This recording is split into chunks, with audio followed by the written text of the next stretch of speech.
Are you awake? I thought I heard you get up. Yeah, I'm awake. Sorry, I just can't sleep. Are you thinking about him? Yeah, a bit. Usually get back to sleep, my love. I'm fine. No, it's okay. What else is on your mind? I don't know. It seems weird, but I had one of the most vivid dreams of my life. I saw a fox on a snowy mountain, just looking confused and worried.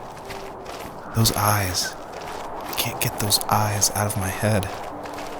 She was running in the windy snow, looking for something. Do you think it has to do with you and what's been going on? I don't know. It was just a dream, Rachel. They're not meant to make sense. A lot's happened the past couple days, that's all. Well, if you're not going to sleep anyway, you should tell me. I want to hear. All right. So, not far from her home, she followed that path to something unexpected.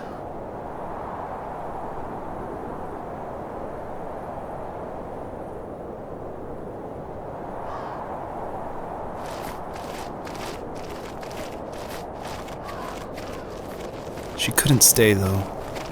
She had to find her other 2 children. So she took that path.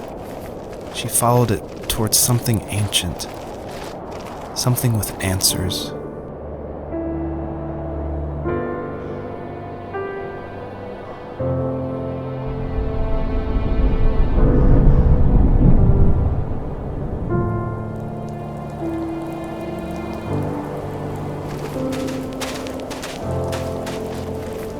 The fox looked high and low, searching for any sign of her cubs.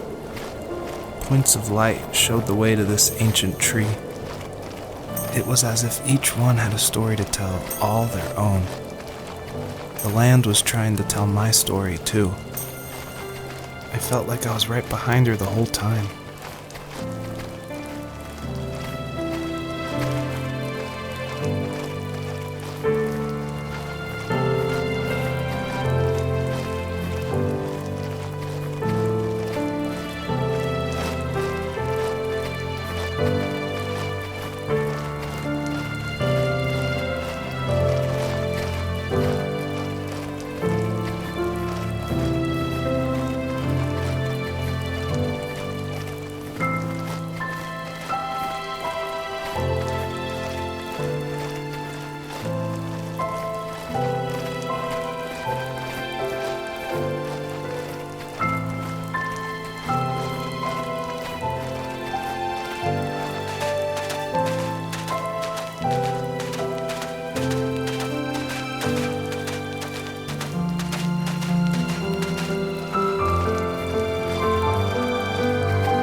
As a kid, did you ever do show and tell in your class?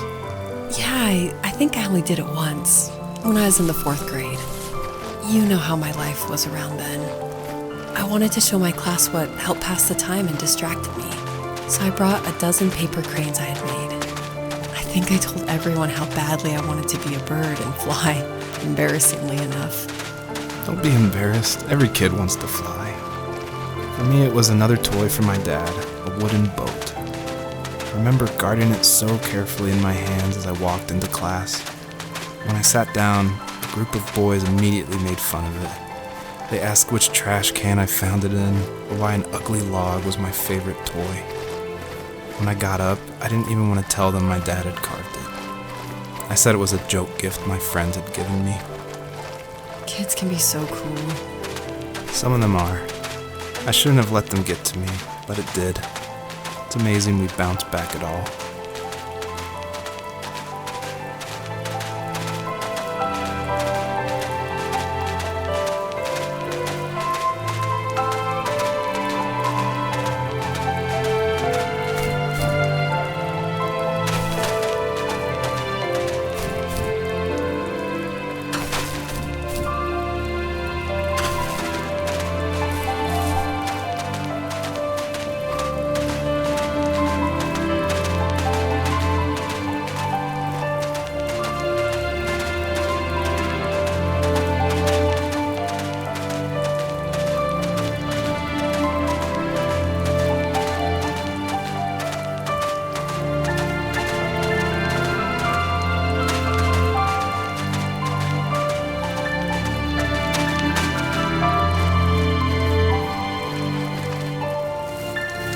Usually those kids would leave me alone, but somehow they could tell I was different. They made fun of how far away I lived. They called my dad a sourdough. I was a blabbermouth as a kid, telling my dad stories I made up for hours. But after that show and tell, I didn't tell him much anymore.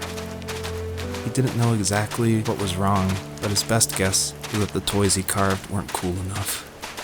He carved me a tank and tried to tell me what it was like to be in a real tank as a serviceman. I didn't know your dad was in the military. Yeah, in the army. The sad thing is that I'd pretty much forgotten until just now. There's so much I still don't know about him. I'm sorry. He knows how much you love him. You're going to see him again soon and have some closure, I'm sure.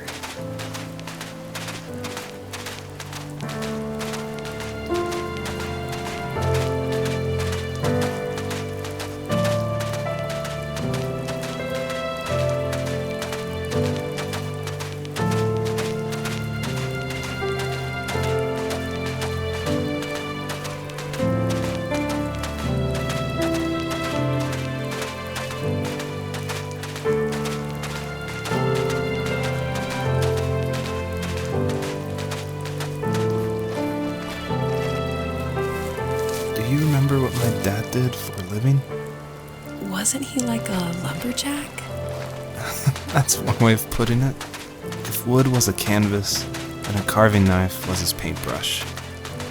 Even after working a 50-hour week, even after his hands were more splinters than skin, he would bring home the nicest piece of Alaskan weeping cedar and make me toys. That wooden train was the first toy I can remember, and I loved it. I just knew from a young age I was going to be a lumberjack, like my father.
Was kind of the manly man type, but one thing that still surprises me is his vase collection.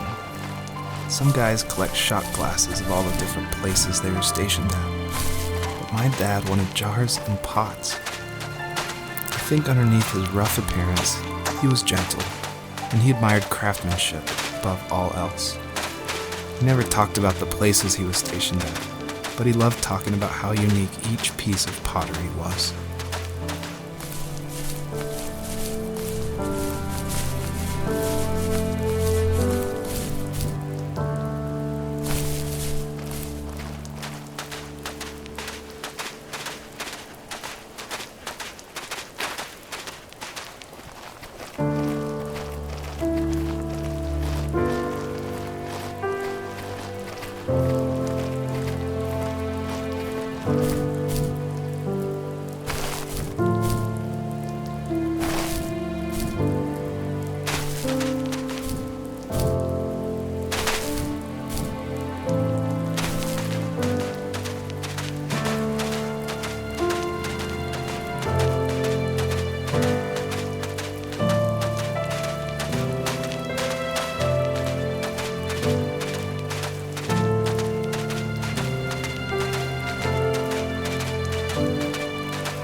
Asked myself, why talk to anybody anyway? Why bother when I'm happy by myself? I started drawing a lot, mostly animals I saw in the woods by my home. I then imagined designing my own hideouts with things like TVs and pantries full of chips and cookies. I think that idea of leaving home and drawing blueprints started my career. I found a lot of solace in that. I'm not surprised, but I did the same thing, you know? There's something special about having a place to call your own. And now look at us. Well, if you count renting in an overpriced city. It's as close as we can get for now.